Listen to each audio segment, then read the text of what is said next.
Doesn't make sense. Hello everyone. Today my friends Usman, and Humza and myself will be talking about one of the biggest bankruptcies in the US of Washignton Mutual. We will be talking in detail using the Du-Pont analysis, and we will be comparing it to its competitor and acquirer JP Morgan Chase. We hope this will be an informative session for you. So let's get started. Now I'm going to talk about Washington Mutual. Washington Mutual is basically a saving institution in the US, and their main method of revenue was through giving out mortgages to consumers. Talking about the ROE of Washington Mutual, you can see how it was 0.013%, and then from 2006 to 2008, it fell over to minus 17.1%. This was because of an increase in non-interest expense, which was basically because of an increase in provision for loan losses. As the mortgage crisis hit, many of the consumers were unable to pay their loans, and so it led to an increase in provision for loan losses, which led to a decrease in net income, and then overall return on equity fell for the company. You can see the link from the return on equity to the equity multiplier. In 2006, it was 12.86, and then it increased to 13.33. This is because as the company went in a net loss, they needed to borrow more money in order to keep themselves afloat.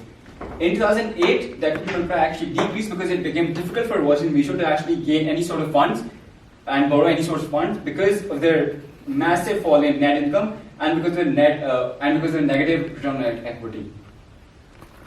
Now let's talk about the return on assets. The return on asset was 0.01%. It fell down to 0.000033%, and then minus 1.44%.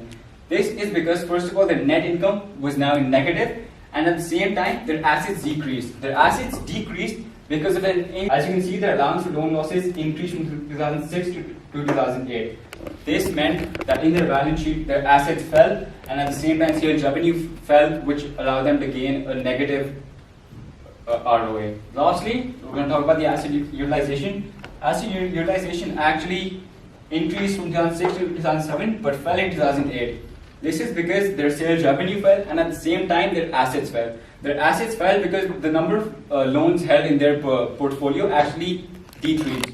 Okay, let's talk about JP Morgan's Du-Pont analysis. JP Morgan was the financial institution that acquired Washington Mutual during the 2008 mortgage crisis.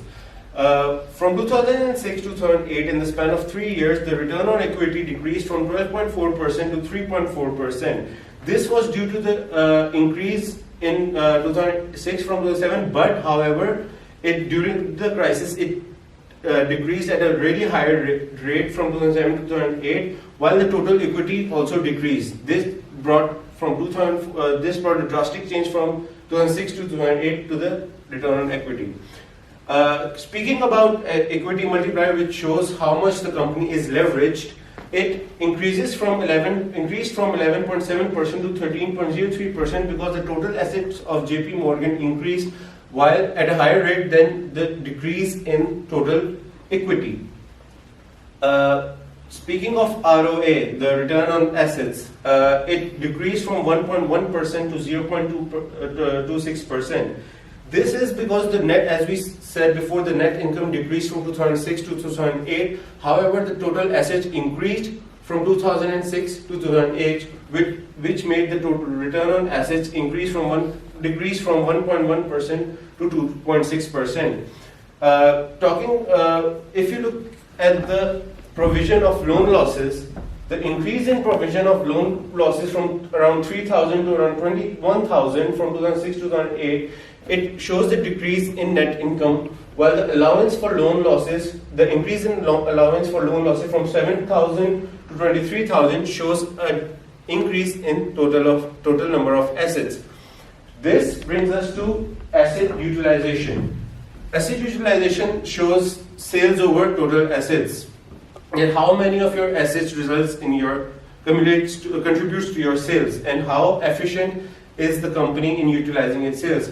It decreased from 7.4% to 4.6% because the total number of assets increased while the people who were the depositors, they were scared due to the bankruptcy of Lehman Brothers. That's why they took their money, and that's why the deposit decreased, due to which the sales also decreased, and there were less number of loans that were given that were given by the bank, which reduced the asset utilization from 7.4% to 4.66%.